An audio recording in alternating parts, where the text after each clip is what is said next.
everybody, welcome back to another episode of the Sleepynauts Podcast, your number one stop for weird, mostly celebrity-centric, silly sleep stories of satire and sassiness. That was ridiculous.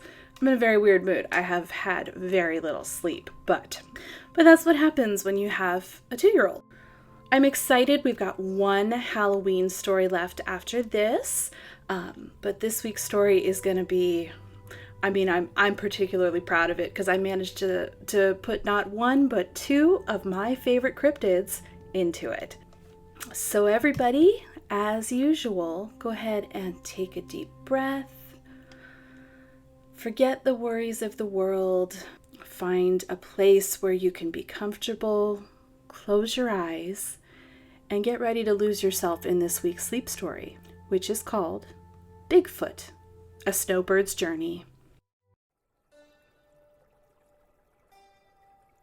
For as long as he could remember, Jeff the Bigfoot had spent his winters tucked safely inside a nice warm cabin on the side of Mount St. Helens, catching up on what he had missed in the world and snacking on his favorite winter indulgence, flaming hot Cheetos. When the snow would start to fall, the main road that led to the community of summer cabins that he frequented would become impassable, and Jeff would cautiously make his way from the forest to the Ash River cabins, where he would warm himself with all the comforts that the modern world had to offer. During the summer, it would swarm with families and travelers, but much like the timeshare rentals in other parts of the country, these cabins were stocked with TVs, Wi-Fi, Keurigs, and snacks, weighted blankets and Kindles, and his favorite thing in the whole world, the Cheetos.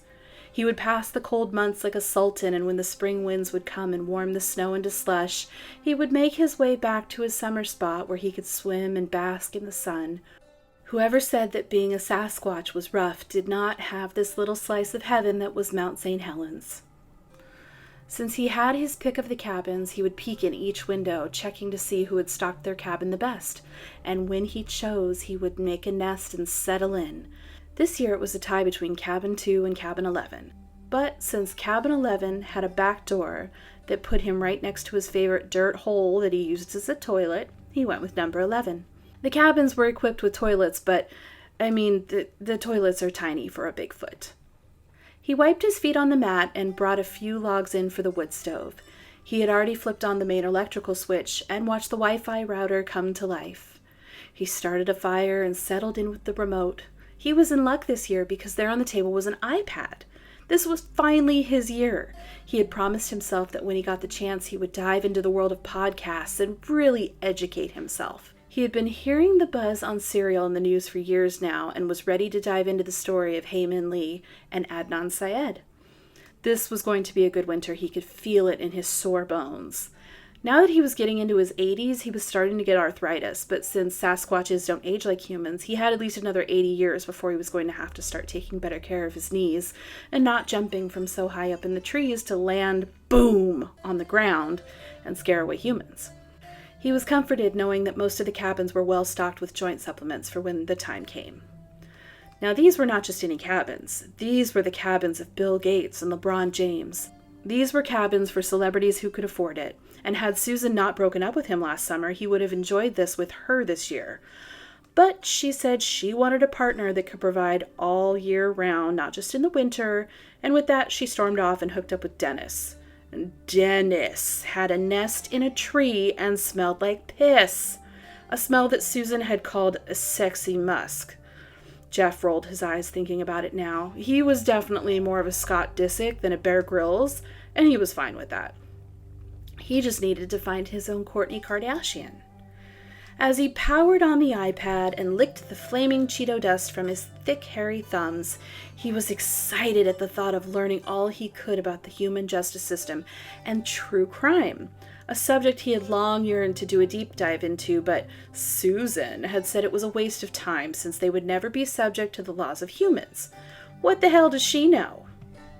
He unlocked the tablet and touched the little icon for the podcasts. There on the home screen was a notification, and before he could search for true crime, he was pulled in by the words he saw. New Cryptid podcasts. Could it be? Someone had made a podcast all about him and his fellow cryptids? His heart leapt. He typed Bigfoot into the search bar and he held his breath while the results came up. And to his surprise, there were tons, actually. Seeing that gave him a thought. Had humans finally become progressive enough that they were ready to accept Jeff and the rest of the Sasquatch? He took another deep breath and did something he had sworn he would never do again after the great winter of 2008. He Googled Bigfoot. In 2008, when he had scoured the internet for information on his own kind, he found nothing but people refusing to accept that he even existed. He existed! There were blurry videos, mostly of Bruce and Colin, because those two are idiots and they can't seem to get the hang of blending in with their surroundings when humans are around. There were people insulting the Sasquatch, saying they smelled horrible and screamed like monsters, and perpetuating the myth that we love apples. Maybe Bruce and Colin love apples, but not me. I prefer a nice dragon fruit or a ripe mango. Delicious. Now, though, Jeff typed Bigfoot into Google, and what came up surprised him. There were lots of news articles and sites legitimizing his existence. He knew it. Finally, all it took was a little time and, the humans would come around. There were forums arguing that they were aliens or interdimensional time travelers, and websites selling all kinds of things with their pictures on them, his people. He went through site by site and was happy with what he was discovering. Until he stumbled upon a site that he had not anticipated finding. An entire world of content dedicated to Bigfoot erotica.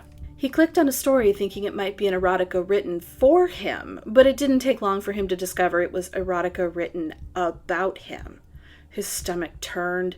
His faith in humanity started to dwindle. First, they refused to accept him, and now his people were being exploited for the weird sexual kicks of humans. Would there never be equal rights for them? I mean, come on. No, it was all too good to be true. They were still a joke. But now, instead of a scary joke, apparently they were a sexy one. He clicked on another site and found more of the same. His eyes filled with tears. What was the point of his existence? No one cared if he lived or died. According to the article, they just wanted him for his enormous penis, which, if Jeff was being honest, was more Bruce's department than his. He went on YouTube and curated the saddest playlist that has ever been created.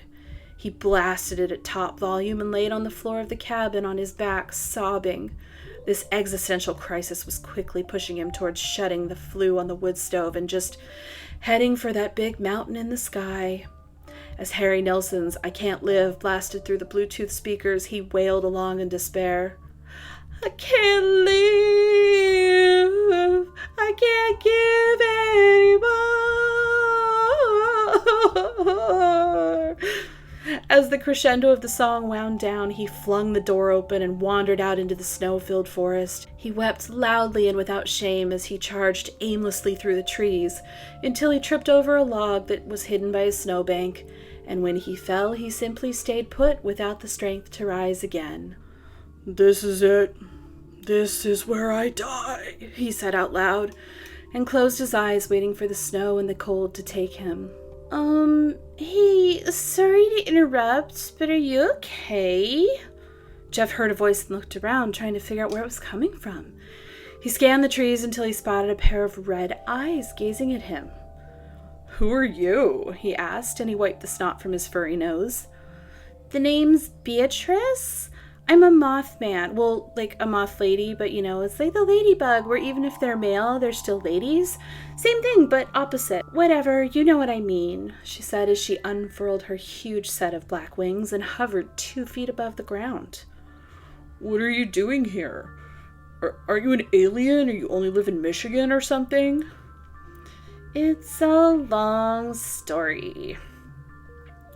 "I've got time. I was just gonna lay here until I die, so, I can listen."